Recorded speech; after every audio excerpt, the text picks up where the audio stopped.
1, 2, 3. Action! So where do you want to start? You tell me. This is your show. What can we learn from Islam that we can implement in our life? Oh, that's such a cool question. Everyone thinks that Islam is horrible, especially to women. And that's what we're trying to demystify. She was the first one to convert to Islam. It was not a man, it was her. Did you face any kind of discrimination?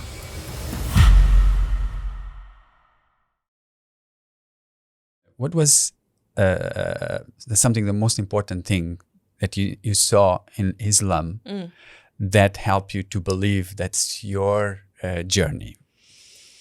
Okay, so honestly, I was raised Muslim. My parents are very practicing, and they've made it very clear to us. Till now, even my mom says, you can do whatever you want in life, just stick to the religion. Okay. And but I really liked the way that my dad raised us when it comes to Islam, where he would teach us everything. He will tell us about everything. And he it was never from a place of fear. It was never fear God. It was never fear, if you do this, you go to hell. If you don't do this, you go to hell. This is haram. It was never that. It was always with a lot of grace and showing us how, God is very merciful. And telling us, when you smile, you get a blessing and all these things. So it made the religion very warm for me. So growing up, that was my relationship with it. But, when you are born in a religion, you just practice it because you're being told to. Then I got to university, and then it became a thing of, now it's my choice whether I want to do it or not. Then I realized that I was never attracted to whether it was alcohol or whether trying non-halal food. It was never a thing. And I know a lot of people will think, oh yeah, that's because you've been trained not to. Probably. But then I started going to the prayers at university. I started meeting other Muslim friends. And then I thought, okay, I like this. I like doing this. And I feel like a sense of community as well from the people. And I kept doing it. And honestly, for me, and that's the thing, right? People always ask you, why do you believe in God? And I think the whole point of faith is that it's faith. You don't have proof. If we had proof, if we had scientific proof, everyone would believe, right? Yeah. That's the whole thing of it's faith. You need to believe in it. And I don't have any specific examples, but what I can tell you is that in my life, repeatedly, I have seen divine intervention, right? When I have been in places, like for example, even me going to Oxford, right? I remember very specifically how I felt because bear in mind, the first time I got on a plane was to go for my interview at Oxford. First time on a plane, first time in the UK, first time being in that kind of environment with non-Mauritians. How old were you? 18. I was 18. I mean, even 17 at the time. And my sister went with me and she dropped me off at the interview, and I sat in this room. I'm the only non-white person in that room. Everyone knows each other already because they all go to the same school. They're all dressed really nicely and they speak English very fluently. At this point, I've never spoken English really. We learn English in school, but my first language is French and Creole, and I'm not used to conversing in English. And I'm so conscious now of how I sound. So then I end up going into the interview and I was like, ugh. Well, fine, I'll just do it. And then the interview went very well. We had 3 interviews across the day. And I remember after the last interview, the guy was walking me back to my sister and he told me, how did you find it? I was like, I loved it. I love this place. And I remember thinking, I was looking around and I was like, you know what? Wow. I probably won't get in because I don't belong in this place. But I was like, I remember thinking, thank you, God, for taking me. I was a huge Harry Potter fan and Harry Potter has been filmed in Oxford. And I was like, I got to experience Harry Potter. So thank you for taking me here. I will just take in as much as possible. And I was just looking around and just making sure that I remember this. Because I assumed I wouldn't get in. And 2 weeks later, I got my acceptance, right? And I remember thinking in that moment, it felt like a heartfelt wish came true. Because I went against all the odds for this. And for me, that was God. For my parents, that was God. When I told them, both my mom and dad, this has become a funny story now, where I told my mom I got into Oxford. She was like, okay, cool. And I told my dad I got into Oxford. He was like, okay, thank the Lord. And I was like, that's your reaction? And even till now, I asked them this on a podcast as well. It's like, why was your reaction so underwhelming? And my dad's reaction, my dad is funny. My dad said, because I started thinking, how much is this going to cost? And And my mom was like, I knew you were going to get in, because if it was meant for you, God would have given it to you. And so you see, even for them, their belief in God has always been that strong. So then, and repeatedly throughout life, I things that I have been wanting from a very young age, and these inner wishes that I've never told to anyone, much later in life, it happened for me. And for me, that's just God, and that's my personal relationship that I have with God.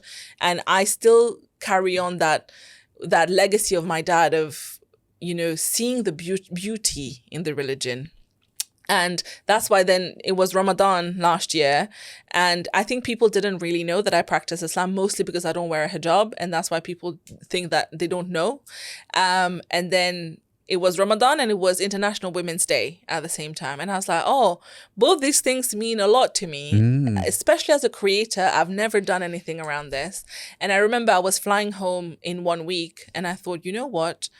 I'm flying home soon. Why don't I just sit down, script 5 reels. I'm going to go into the studio tomorrow, just whack it out. And then let's just see how that performs. I was scared because I was like, I will get a lot of hate because of the lack of hijab and stuff. I was like, you know what? Let's just try. And what I did was a series called The Female Legacy. So I picked, wow, yeah, really? yeah. So I picked 5 women from Islamic history that I love their stories. And these are stories I grew up with, okay? And I thought, let me just write their stories and tell their stories in a way that is relatable to today's women, because I carry their lessons in my life every day, but I don't think people know all of these things. So then I was like, let me just do this. I scripted it, I filmed it, and I posted the first one, and it went to, what was it, like 46 million? Yeah. Well, yeah. Why do you think because the comments were crazy. Everyone was saying how they've never thought of this woman's story in the lens of today's women, how it's applicable. And this woman is Khadija, who was one of the Prophet's wife, Prophet peace be upon him. And Khadija was older than him by like almost 20 years. And she proposed to him to get married, and she was a business owner. He was her employee. So do you see, like back in the day, that's what happened. I see. And it's the age gap, it's the fact that she was working, it's the fact that she got married very late in life, but she was like his soulmate. And that love story is beautiful. And she was the first one to convert to Islam. It was not a man, it was her, the first person to convert to Islam. And that's how I told the story. And I was like, remember, if people are putting pressure on you getting married, or people are telling you need to marry someone who's older than you, all of this doesn't apply, because we've seen the example already. And I think that really resonated with women. And those 5 reels, all 5 of them went like crazy. And I was like, oh my God, I was like, what? This is not what I do. But now it has caught so much attention. And I think people liked my take on it, of like making it relevant to us today as women. And then since then, it's become this major pillar of our content now. So now every week we have one day where we're just talking about whether it is the lessons from the Quran or demystifying the stereotypes about Islam. So I'm very happy that I get to now bring my faith to the forefront as well, because it determines my whole life. It's the main North Star of my life. So I'm very happy that I get to share this with the rest of the world as well now. Wow, that's beautiful. Thank you. Actually, I go back. I want to repeat, because this was so beautiful. I want to repeat the question. Sure. Wow, I love that. That was so beautiful. Thank you. How do you feel like when you were saying that? I mean, It's honestly, for me, I feel like success as a content creator came with this. Because for me, this was the time where it felt like I have achieved something. And even the other day, we were in Dubai Hills Mall, and I'm walking and I hear my name, and I turn around and it's this woman running to me, and she has her 3 daughters with her. And she was like, I am here on holiday. And since I got on the plane, I've been telling to God, make me bump into this girl. I need to see her. I need to see her. I need to see her. And she was like, and she started crying, and she was like, I can't believe you're in front of me. She was like, God heard me. And she was telling me, she was like, you have changed my relationship with my daughters. Because the way you started telling us about how we are putting pressure on girls about marriage and all of these things have nothing to do with Islam. It's culture. She was like, you blew my mind. And she was like, I want all my daughters to see you because you're the reason I'm now become a better mother to them. Oh, wow. And that moment I started crying with her as well. And I was like, I don't even realize that this is not my intention, but this is how far the work is going. And now a lot more people recognize me for my Islamic content rather than for the podcast. So really? Yeah. A lot more because, and I guess the Islamic content is also a bit more relatable to everybody, right? Every age, everyone. And I love to see when Christian people comment being like, I'm not even Muslim, but I love this content. And I'm like, yes, it's for everyone. I just want people who are Muslims to learn more about the religion and people who are not Muslims to learn that the religion is beautiful, because we have such bad press. Everyone thinks that Islam is horrible, especially to women. And that's what we're trying to demystify. So it makes my heart so happy. And my happiest days when I'm recording my Islamic content. Oh, wow. So when you were about to post those 5 videos, you said that you were not sure, right? Very. But then you did it. Yes. And it went viral. Yeah. What did you learn from that? What did I learn from that? Honestly, the main lesson I learned, and I can tell this to everyone, is that it's not about how much preparation you do. It's not about how good the equipment is. It's not about how perfect the content is. If it's something coming from the heart, it slaps. Every single time it slaps. Every single time. I can't even explain, because I sat writing the script, I remember at 3 a.m. and I was having the time of my life. I was like, this is so cool. This is sweet. Let me add this. And because it came from the heart, it performed magically. Every single time something went viral for me was never because it was something that was prepared very well. It was because it was something I was excited about. And I think that if any content creator is listening, if you are trying to go viral, do what you like. Talk about what you love. Prepare.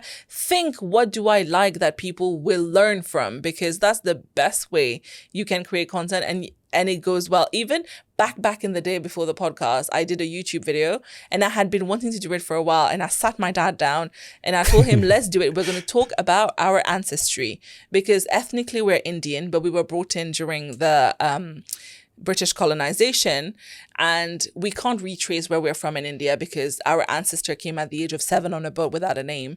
And we went through all this generation, and it was crazy for me that ancestor who was 7 and practically a slave was only 5 generations ago.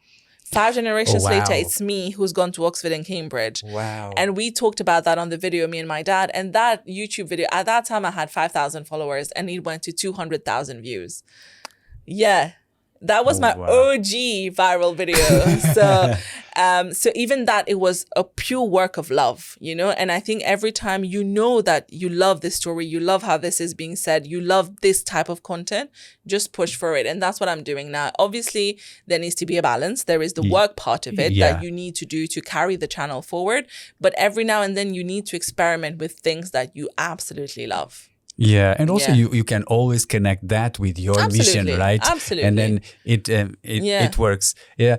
Wow, that's that was so good. So for women that are watching us, what is your advice for them in terms of for their relationship with their faith, whatever it is, whatever it is? What's your advice?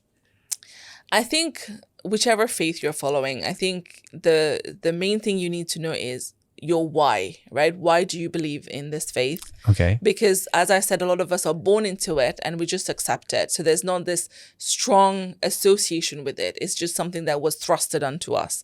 So you need to know why you believe. And once you know your why, just keeping in touch with it a little bit every day is just the best way for me. And like for me, obviously, us as Muslim, we have 5 times a day. But anyone else, I'm sure you have your own way of connecting with God.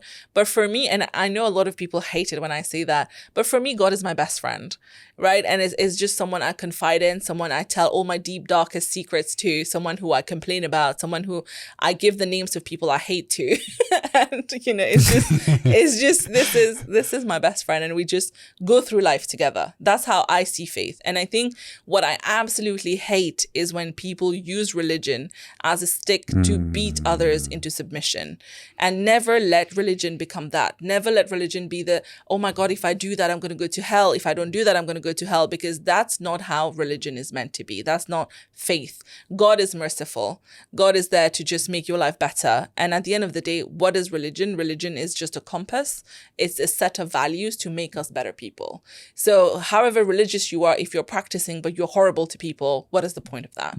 So religion is not just practicing the do the prayers, read the books and stuff. It's also about how you behave to others. How are you as a person? How do people feel about you? And again, to the Muslim brothers and sisters, you know that the Prophet told us that if a person should convert, it should not be because of what you say, but because of the way you behave. So you are the example of Islam. It's not what you say. It's not the books. It's you. So if you want to be a good representation of the religion, you need to be a good person. So at the end of the day, it's all about remembering that we are accountable for what we do. Wow, I love that. So it's not converting because what you say, but because of what you do, because of your behaviors. Exactly.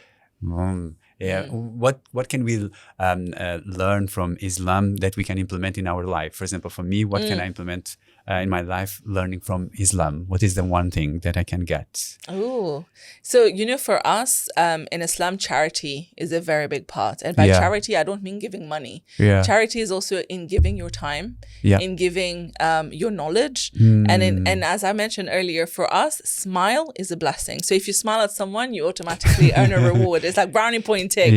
So, it's these little things of showing kindness and remembering that at the end of the day, we're all connected to each other. And there's that whole thing of, it's like, I saw this girl did this reel where it was like, if someone cut you off in traffic, don't be annoyed. Maybe they're rushing to someone that really needs them. Oh, wow. And if someone took your parking spot, it's okay. Maybe they're in a hurry. Their boss is waiting for them. If someone, I don't know, whatever happens, whoever does you wrong and you want to swear at them, don't, because you never know what they're going through. And I think that's the very essence of Islam as well, where it's like, give people grace. There's no need to be angry. Anger should never be part of our emotions. You should always be, I understand. Maybe I don't understand, but I will leave that to you. And I think that's such a good way. And I'll tell you a little story about the Prophet, peace be upon him, where there was this route he used to walk through, and this old woman who hated him used to wait for him, and she would sweep her whole house and then throw all of that garbage over his head when he would walk past. And every day he would never say anything. He would just dust himself off and he would walk off. After a few days, she kept doing it every day. One day he walked past and she wasn't there, and he was like, what happened to her? He went in and she was unwell. So he took care of her, and he was like, I hope you feel better, and I hope I see you tomorrow with your dustpan. So you see that it's that kindness even to people who are being very rude to you. Yeah. And finding it in you to be kind to people who are rude to you is very hard. It's very hard. But I think that's probably what I'm working on as well. And I think that if we were all nicer to each other, what a beautiful world we would be in. Well, you spend a lot of time with, not just women that you interview, but also you mentor a lot of women. What is did you figure out like a pattern that a lot of women they have that keeps them stuck? That's a very good question. Honestly, I don't think there's a lot in common. Different people have different challenges, but if there is a common factor that I keep seeing, is that women put blockages in their own head. Right? And I'm not blaming them for that. I think society has a huge role to play in building those blockages in their head. But a lot of time we don't realize ourselves that what's stopping us from doing something or saying something is our own mental block. Right? And that mental block could have come from, years of people telling you this. It could have been you absorbing things around you. It could have been a lot of things. But there is a lot in our head. And for example, I don't believe in imposter syndrome, right? I think I told you the story the other day, didn't I? About the bicycle phase. Did I tell you the story when we met? No. Okay, you're going to love this. So, I heard this story from Reshma Sajani, who is the founder of Girls Who Code, and she's an incredible woman. And she said, so there was this whole medical situation called bicycle face. So when the first ever bike came about, it was a huge revolution for women because, before that, women, at those times, women were wearing those big dresses. So they had to go in carriages with horses, with other men who would drive them around. They had no independence and mobility.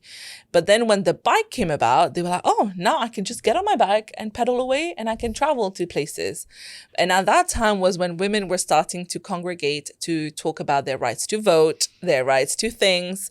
And men didn't like that now women have this freedom of mobility. So we need to put an end to it. So what they did was they published in a medical journal that there is this new disease called the bicycle face. Oh, no. And it only attacks women.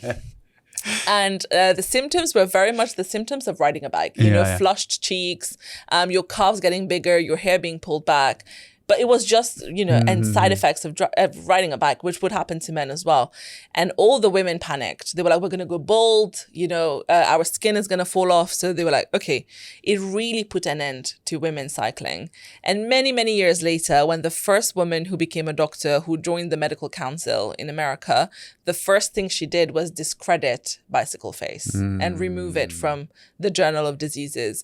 And what Reshma Sajani was saying was that yesterday's bicycle face for women is today's imposter syndrome for women. So we have been fed this term of imposter syndrome that we actually believe it exists. If we didn't know that imposter syndrome is a thing, when you're in a place and you feel a little bit anxious, you feel like, oh, I'm a little bit stressed about today's presentation, you'll be like, yeah, I'm just stressed. And then you get through it. But now that there's this term of imposter syndrome, now you feel like, oh, maybe I don't belong here. I feel like an imposter. Maybe that's what I'm feeling is that I'm not sure if I belong in these places. And I agree with it because if you didn't know this term existed, you would never feel like an imposter.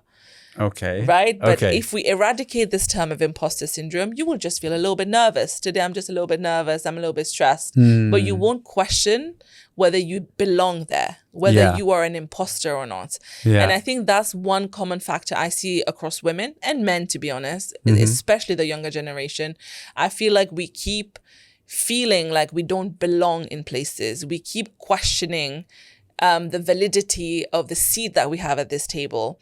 And I think we need to put an end to that, especially as someone who has been around important rooms many times now and seen like important people up close. Honestly, everyone is trying their best. Exactly. No one knows what they're doing. Yeah. And I feel like we just assume that they know what they're doing because they're there because we see them in that optical lens.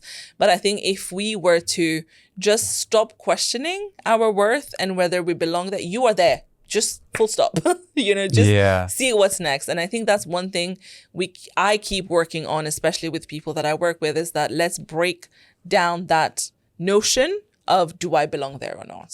Yeah. So it's the narrative that we keep telling ourselves that keep us stuck. That's what you see around women. And you mentioned about a lot of women, they have, let's say, beliefs that keep them stuck.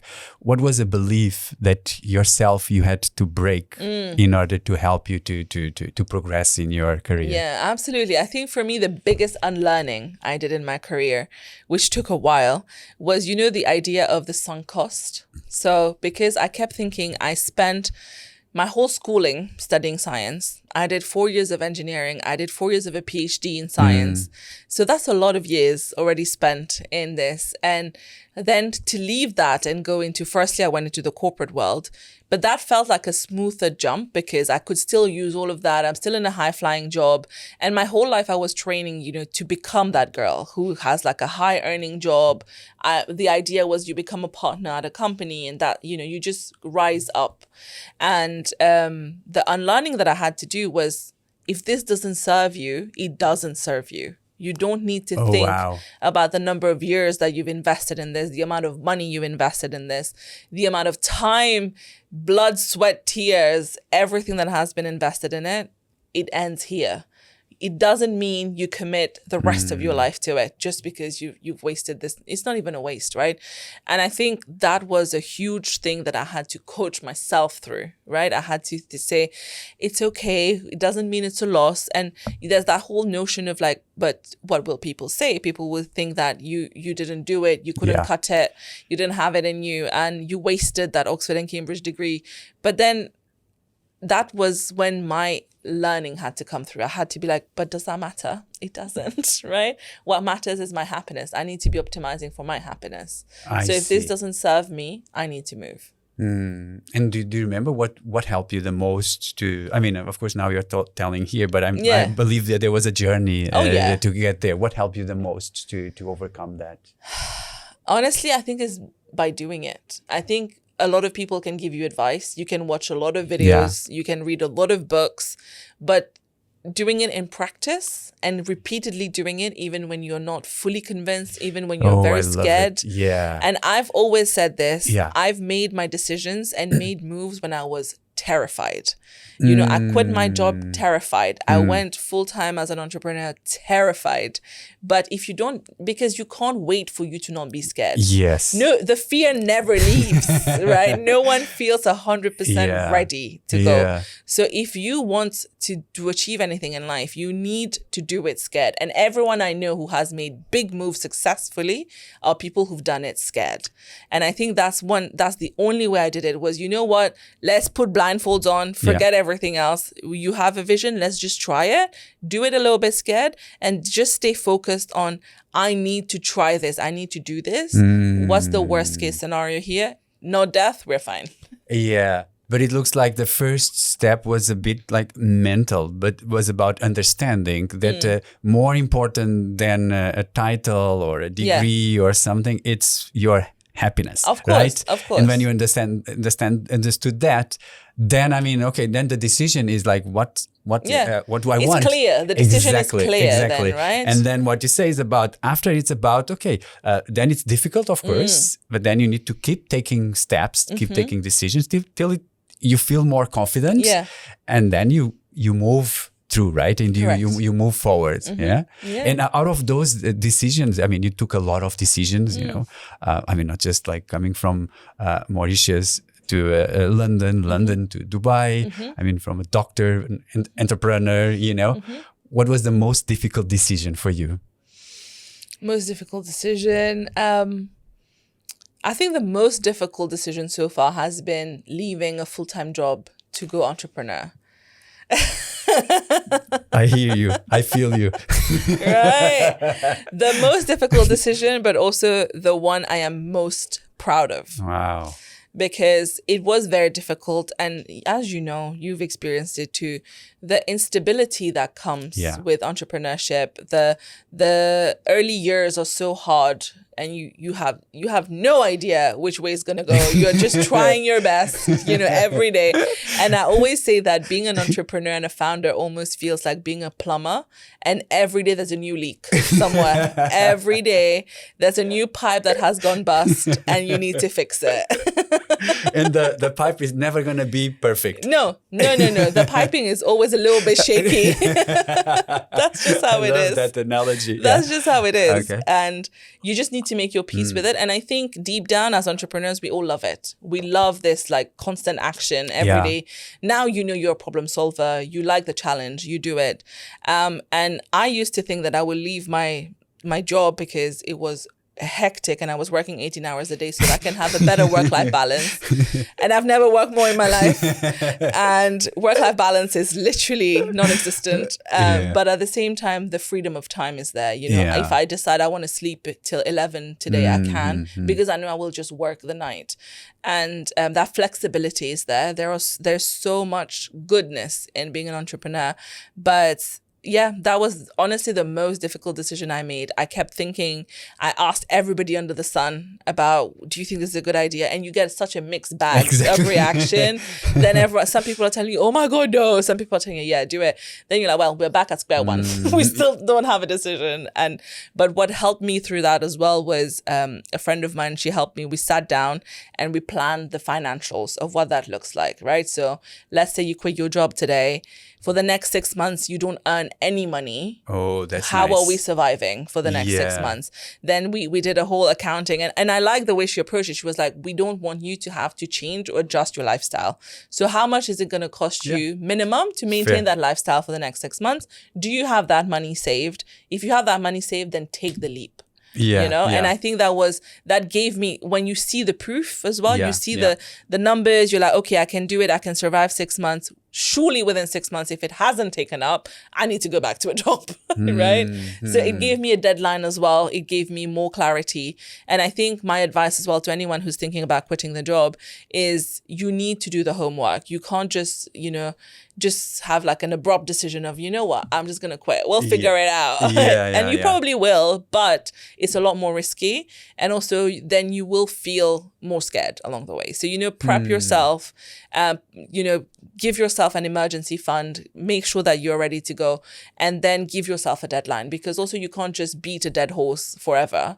So then you need to give a time. So you know that within this timeline, I need to have proven the concept at least. Yeah. And also what I like about that exercise, it kind of prepared you for the worst case scenario, Correct. right? Correct. And then, okay, this is my worst case scenario. Okay, 6 months, I have a plan. I have a financial plan. I mean, that I'm safe.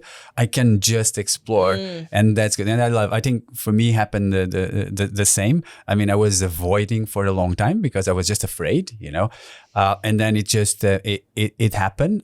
For me, I lost my job during COVID, so I was pushed, but I was more than ready. Yeah. I was more than ready. But what you say is also the same with me. I think entrepreneurship for me was also the most scary thing. Going from a stable job. I was working in corporate for many years, a stable job, to unknown. You don't know what happened. I mean, but the as you said, the other side, the positive, the impact that you create, the freedom, it's all words. So I really resonate with you. What I was trying to understand is, do you remember the moment that you felt that's it? I cannot continue like this. I need to take this decision. Oh yeah, absolutely. Do you have that? Did you have that moment? Yes, I What remember. happened? So this was early on when I was still working as a consultant, and I remember it was 3 a.m. I'm still working. I'm on a call with my manager at 3 a.m. and he's telling me to change the table of content in a document just to align it a little bit more to the left. And I remember thinking, what am I doing with my life? I was like, I want to burn this place down right now, because I felt so much frustration. And it wasn't just that day. It was a whole year of frustration at this point. My parents had come on holiday, and every night they would get ready for us to go for dinner, because you would assume that at 9 p.m. is a safe time. You will be finished with work and you can go for dinner. And they would end up going without me every day because I'm still working. And that frustration kept accumulating. And that day at 3 a.m., he's telling me, just move it a little bit to the left, a little bit more to the left. And I was like, you could do this yourself. Instead of getting me on a call at 3 a.m. and telling me to move it a little bit more to the left. And it's not his fault. I'm not blaming him in any way. But I do think that world did not suit me. I did not have the patience for it. I was not emotionally invested in it. And I don't care if this table of content is a little bit to the left or not. And clearly I need to care if I need to be in this job. And that moment, something broke inside. And I was like, I cannot do this. I do not like this. I hate this. I'm frustrated.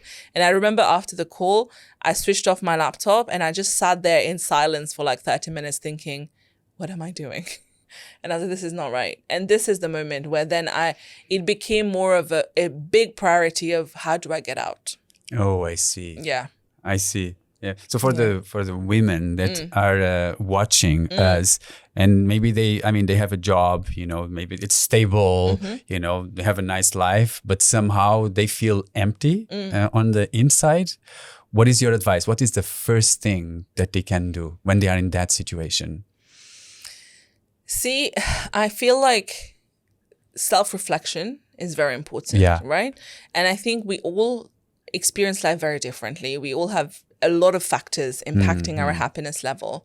And I think sitting down and doing almost kind of like an analysis of your life, of look at yourself, your family, your neighborhood, your parents, your partner, if you have one, your kids, look at all of this and see if there's anything bothering you.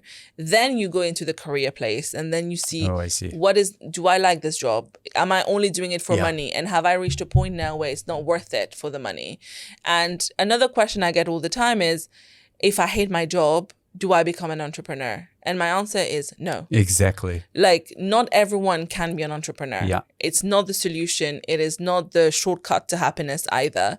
I think if you're unhappy in the workplace, if you've identified that you're unhappy in the workplace, then there are many things that you need to do first. The first one is seeing, are you unhappy because you need a raise? Are you unhappy because you need a promotion? Are you unhappy because you feel like your skills are not being utilized in this workplace? Do you need a move to a different company? Do you need a move to a different industry where your skill sets will suit better? Do you need to go back and learn something else to come back into a different position? So there are all of these factors that I would assess first before thinking I need to quit my job and become an entrepreneur.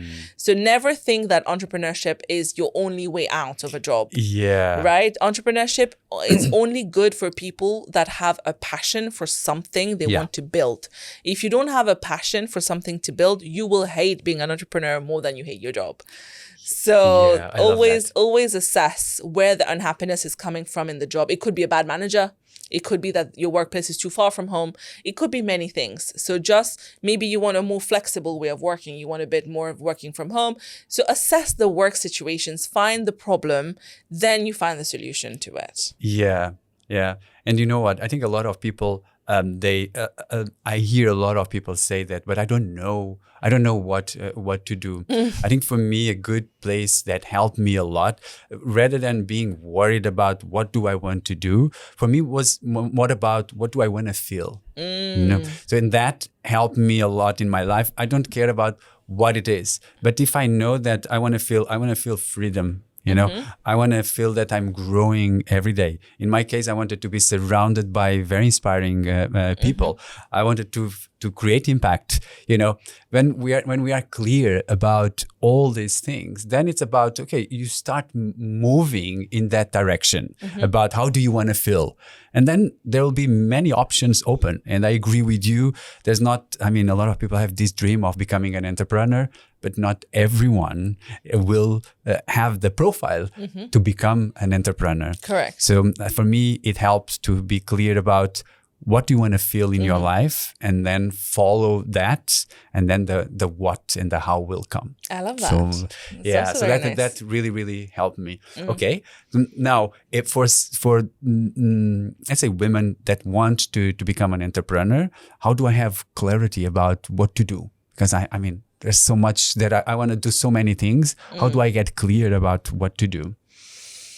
I think, honestly, Rodrigo, you're an entrepreneur as well. Yes. I feel like entrepreneurs never ask that question of what to do. I think entrepreneurs want to do a lot of things. We do a lot of it at the same time. Yeah. And my advice is, if you're starting on the journey of entrepreneurship, I'm sure you have an idea of what you want to do, but start by being focused. You know? Yes. Don't try to do everything at the same time. Start with one thing, get that right. Exactly. Very well. Then you start to expand into all the other ideas that you have. And I think entrepreneurs have a little bit of ADHD when it comes to building a business. We're like, oh, but this will be fun. This will be fun. This will be fun. Let me try a little bit of all of it. So no, just, laser focus, do one thing correctly, then you expand on other things. And the other thing I would say is, as an entrepreneur, two things will make or break you. Number one is who you hire.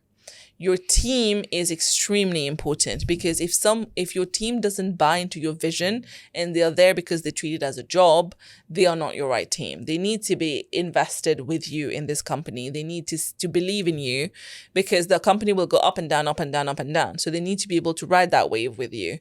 And the right person can take your business from 0 to 100. Exactly. And the wrong person can take your business from 100 to 0 overnight. So hiring is very important. And I love the saying of, what is it? Hire slow, fire fast. Exactly. So be very careful when you're hiring. Assess the person very, very well. Go through different stages of assessment. But if someone is not suiting, if you see any kind of bad thing in that employee, they need to go like this. Do not wait. And especially because I feel like, again, we think that, oh, but I've spent so much time in hiring them. I've invested time in training them. No. If they're not suited, they need to go. And I think for me, especially when I hire, there's this graph which says skill sets versus loyalty. And they always tell you it's better to hire someone with not as many skills as someone else, but who has high loyalty, rather than someone who's very skilled but has zero loyalty. Because you can train somebody. Exactly. Skills are trainable, but loyalty, you cannot teach somebody. Yeah. So I always hire based on attitude. Attitude is very important. If someone is willing to learn, is someone who takes feedback really well, that is someone that you can train to do anything. So that's how I approach it. That's number one, your team. Number two is your network. And for me, I think you were making a joke about this earlier, that anyone you mention, I tell you they're a friend. That's because I've built my network that way. And for me, I don't build a network based on how can this person be useful to me, or how can I benefit from having this person. I am genuinely curious about people. And if I like someone, I will keep that person around, and whatever they need, I will help, whatever the and I just enjoy people's stories, and I want to hear their stories, and that's how you build a relationship. And I nurture my relationship very well. And then, of course, later on, if I need a favor, I will ask, but there is no expectation that this person is meant to help me. And I think that network for me, since the first time I got into a job, I've never interviewed for any of my jobs. I always got everything from my network. And today, building a community, it was so easy because I have so many supportive people around me that can help. Yeah. I love it. Yeah. So make sure you have the right people with you, and also build a strong community around you. Exactly. Right? So it's all about people. Yeah. And I like what you said. And for me, it's about the same. It's about when you start, just be laser focused. Of course, it's very easy because you are an entrepreneur. You can do so many things in the world, but it's important to define one thing and go in that direction. And also it's about understand what is your edge, what is your unique skill that you can use, right? So that it took me a bit to understand that. So now I'm more and more focused, but that's a great also lesson for an entrepreneur. So when I look at your life, I think you were always looking for, to look for that happiness, for that place where this is where I feel I want to go. And you took that steps, right? But maybe sometimes it was not easy, right? How did you overcome like those moments where you question yourself, you like there was fear? How did you overcome those moments? I think, as I mentioned earlier, first thing is just powering through, right? Whenever something is not going well, you just keep pushing. Yeah. And I think one question, which I still don't have the answer to, is where is the point where you stop trying because you realize this is not going to work? Oh, wow. Right? Oh, but what's the balance between giving up and also keep going? It's like, I think all of us, it's also very different for different people. Yeah. Right? Because some things you just need to try until it happens. Some things you just know it's not going to work. Even with this business, we had started with thinking we might want to do recruitment, help people get a job, but that didn't work. And we gave up on that. And even with this, building the space, we initially thought we would raise funds and do it that way. And then that didn't work. And then we thought, okay, let's find a partner. But we didn't give up on this one. So we knew that, you have a gut feeling that tells you this is a wall that you cannot break. Or, this one is, I haven't found the right way to break it. It's like these two different approaches. And for me, if I feel like it's not the dead end yet, I feel like I just need to find the right door. Then I keep going. And I keep going. And I am someone who is an overthinker and a planner, and I'm very type A. I need to know exactly what I'm doing for the next 10 years. So you can imagine like navigating entrepreneurship is hard for me because there's so much uncertainty. You don't know how things are panning out. For example, there was a time where for 3 months we didn't make any money at all. But for these 3 months, I kept pushing, we keep pitching, we keep thinking outside of the box, thinking, what can we do? And after these 3 months, all of these efforts just then started showing results, right? And it's just, again, it's that thing of like the bamboo takes 6 years to grow under the soil. So it was all that working together until it manifested itself. So now that I've done it once as well, during that time, those 3 months were very very stressful. It was very hard to carry. And you wake up every day worried, are we going to make it? Because, I have a team, I have all of that. Obviously, they don't feel it. You feel it. Exactly. And because you're absorbing all of that. Yeah. I kept thinking, at what point do I need to be like, okay, this is it? But then when things then started working out slowly, you start to see a little ray of light. You see, okay, this is happening. Now you have a bit more confidence and you understand how the world of entrepreneurship works, where you might not make money for half of the year and then half of the year you make money for the rest of the year. Exactly. Right? So it's like navigating that now becomes a little bit easier because you've done it and you've done it, that's how it works.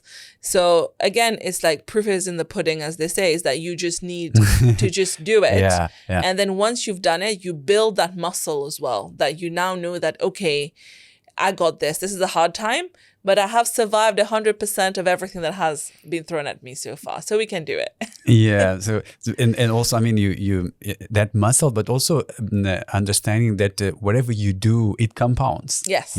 Correct. And as an entrepreneur, like sometimes, I mean, we are doing stuff. It doesn't show results, but it's compounding slowly. And then, as you said, and sometimes it just goes very, very, very, very fast. Yeah. So that's also your journey. Yeah. Even with like business development as an entrepreneur, because you spend so long meeting people, meeting potential clients, and it feels like at the end of the day you're like, I am exhausted. I've worked the whole day, but I have nothing to show for it. Yeah, right. It's not like I've made any money or I've sold anything, but it's because it's compounding, as you said. It's like slowly. Exactly. This is the work that needs to be done. Exactly. And then when you have patience, and we keep showing up.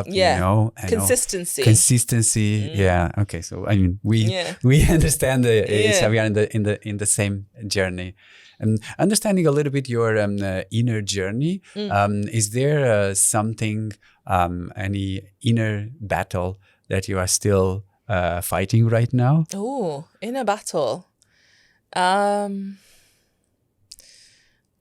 Okay. Yes, I think there is one. At the moment, there's one thing I'm starting to realize, especially, now being a CEO, running a business, meeting with clients, one thing I struggle with is balancing when to be nice and when to give constructive feedback, because I feel like I am a little bit of a people pleaser and I don't want to offend anybody. I don't want anyone to not like me. I don't want to come across as being mean. So then I end up just being too nice to people, especially when it comes to setting boundaries with clients, setting boundaries with the team, or even giving constructive feedback to the team. And that's something I'm learning. I actually have a mentor on it and she's helping me through it. And it's just because I need to stop that need of being liked by everybody, right? That's what it is that you don't want anyone to not like you or anyone to have any kind of bad feelings about you.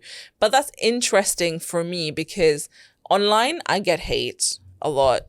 I get love a lot, but it doesn't bother me. Like this, I'm very, no offense to anybody, but I don't care. And I use hate comments used to get to me. And the best advice I got from a friend who is also a content creator, he said, the day hate comments will stop getting to you is when love comments also stop getting to you. Because if you're happy with a cute, nice comment, a hate comment will hurt you.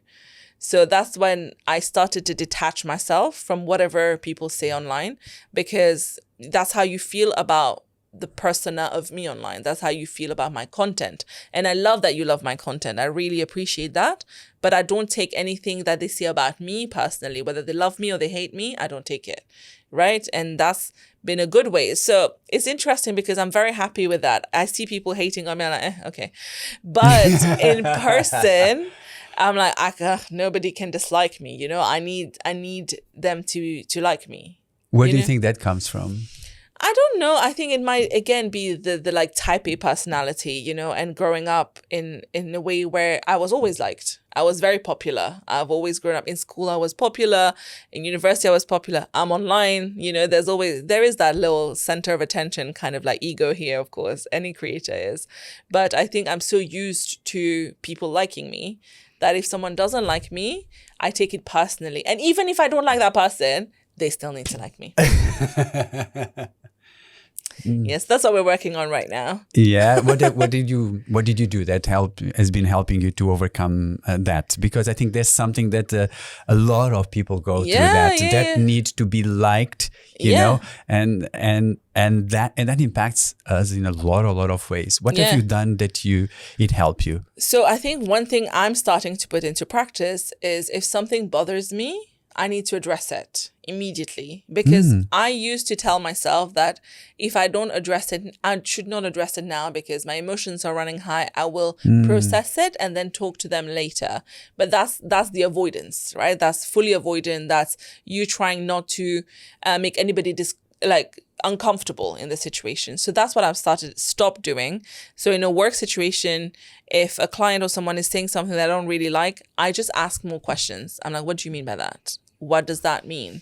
Because I'm not even saying no. I'm not saying I don't like it, but I'm questioning it. I break it down so that I make them also realize, what are you talking about? Right? Am I understanding the disrespect? Am I understanding that you're asking for too much? And then that way, that gives me, because now that they've broken it down, you have something that you know exactly what's bothering you. Then you're like, I don't think that's right. Or I will get back to you on that. So I'm not just saying yes and moving on, you know? So that's one thing I'm doing, is just asking questions in the moment whenever someone says something I don't like. So it's like almost like you something that, okay, you are curious about that. You become more curious then, rather than straight away like judging and like, okay, you try to understand, basically right? feign that you don't understand. You're like, okay, I don't understand what that is. Tell me more.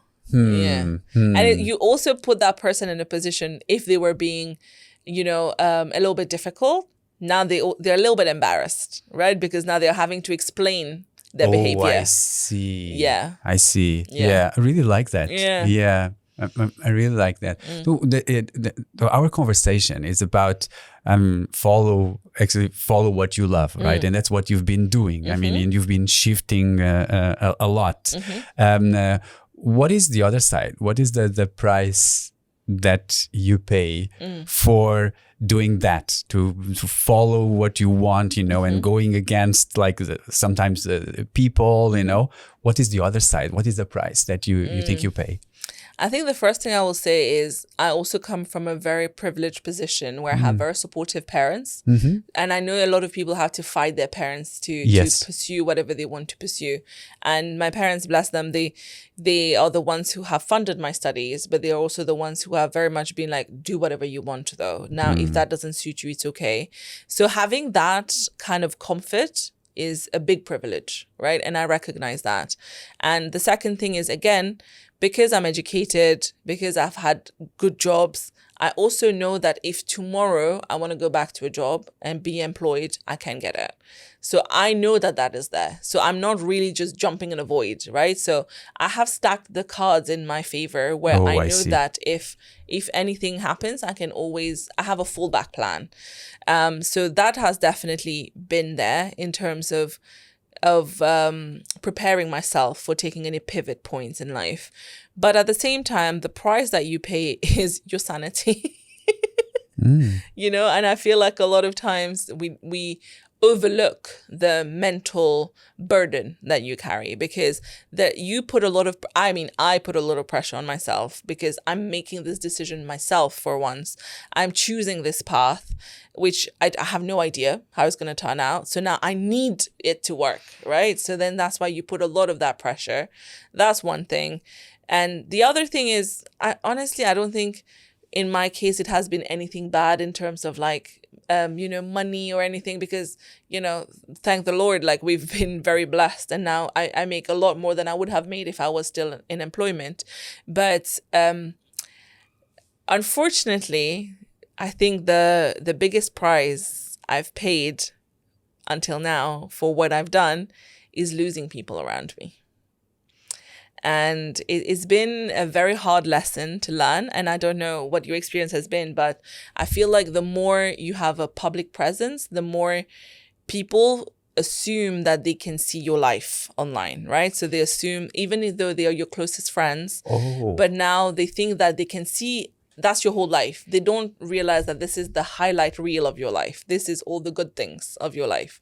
And then there is this inevitable sense of jealousy that comes about, where people feel like, oh, well, she has it easy. She has such a great life. She gets all of these things for free. And people forget the hard work that goes behind it.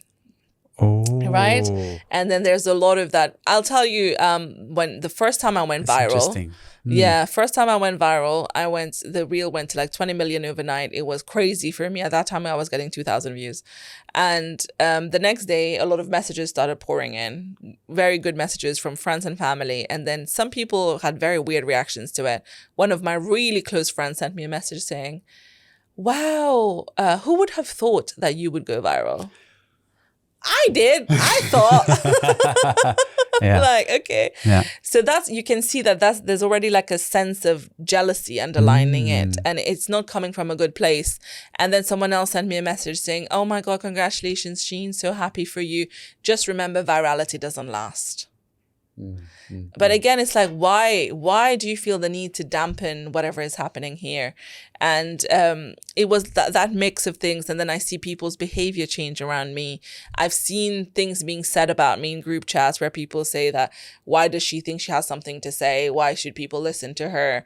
Like, and there is that sense of jealousy around. And unfortunately, it's true that people tell you the higher you climb, the more people you leave behind. And it's been very unfortunate. And I'm lucky enough to know people that are way further ahead than me in the journey. And I have brought it up to them, being like, have you experienced this as well? And the answer is a resounding yes. And everyone then starts to like, and then the therapy session starts and everyone is like, listen, we've been through this. We understand what that means. And it's a lot of like, they are telling me that you need to shed that level and you just haven't reached the next level where you will find the new tribe that's for you. Right. And it's normal. It's normal to lose some people along the way and that's what someone explained to me very well as well, is that their reaction is because your success is reminding them of their lack of courage to pursue anything. Wow. Right? And that's why they resent you. They don't resent you personally. They resent that you are doing the things that they're too coward to do. And that's where the resentment comes. And I think that was a very kind and graceful way of looking at the situation, which was, you need to see this as their insecurity. Yeah. It's all of it is what is going on inside for them. It has nothing to do with you, and it has nothing to do with how they feel about you. Exactly. But it's just they can't differentiate, and they are blaming you for whatever they're feeling. And I was like, you know what? That's okay. And I've looked at it with a more graceful pair of eyes since then, and I think it's okay. And anyway, we all know that, friends, sometimes you separate from them.